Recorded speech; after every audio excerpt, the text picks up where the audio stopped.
Hey everyone, so today's daily inspiration is around the word reflection. It's very easy, of course, to associate water and reflection, but so often we forget that our eye lens is 99% highly structured water. Our eye lens is reflective. When I teach in schools, one of the things I say to the children is that there is a very special water within us as human beings. And it is in a different state. It's not in a liquid, it's not in a gas, it's not in a solid. It's in a type of gel. And when we look at our eye lens, we look in the mirror, or we look in each other's eyes, we can see a reflection of ourselves. Our eye lens is a kind of mirrory gel. And yes, it's sort of like a mirror in many ways. We are able to see ourselves in the eyes of our friends, of our beloveds, of our family members, of anyone of whom we are making eye contact with if we look deep enough. So often we actually don't look deep enough, and we don't even want to see the reflection of ourselves in someone else's eyes. This is quite an interesting state of the world, as there's so many people don't make eye contact so much anymore. I think that the eyes are so telling. There's so much light that comes through us as light beings, as water beings, that of course water will reflect that light out of our eyes, and we can see light in other people that way. When I think of reflection, I also think of when you reflect back at something. And water has this wonderful way of making us feel calm enough or peaceful enough to reflect back at our lives. So often when we need to relax, we'll go and walk along the beach, and subconsciously we're not realizing that the water and its rhythm is helping us to reflect on the day, on our lives. So many times water has been a reflection of my thoughts. The work that I do requires co-creation. It is a co-creation. Water is the artist and I'm the medium.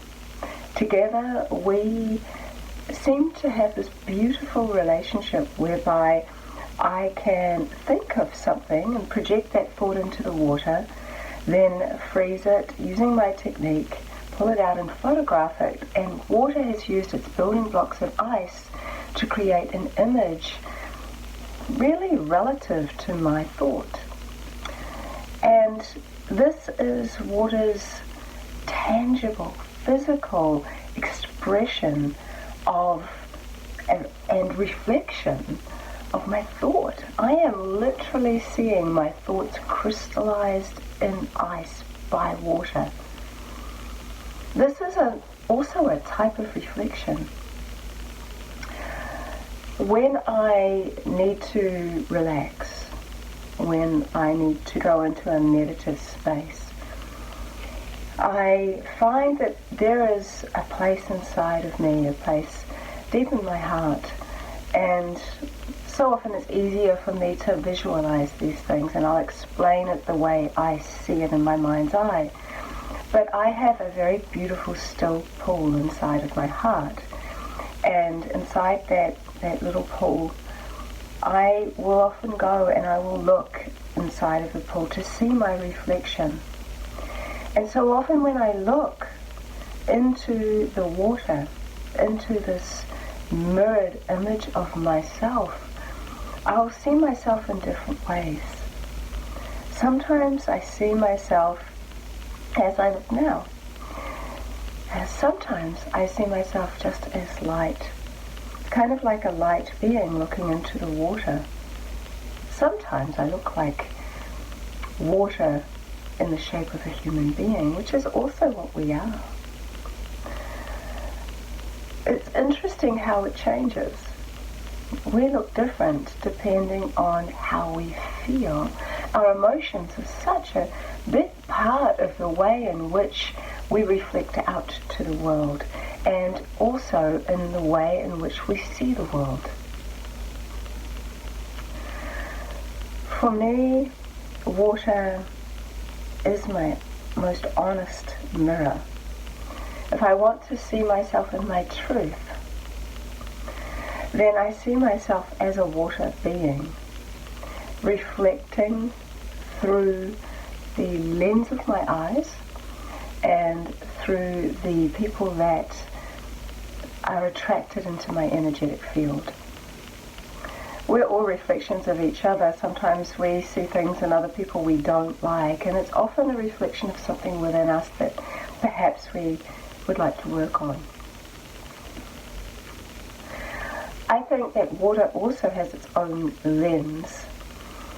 I believe that as a stream is moving along like this, it is also observing or picking up information through its own lens, just like a bubble is a kind of a lens. And I think that water molecules all have their own type of lens, like an eye, and that actually they are observing everything that they are coming into contact with, or they are passing through or passing past. It's very interesting to think about that, because when we look into a puddle of rain, we can see that it's reflecting its surroundings so perfectly, but we don't ever really think about that too much or in too much depth. But in fact, it's very important. Water has a lens of its own, and we are beings of water. I'll leave you with that, and I will be talking to you tomorrow. Okay.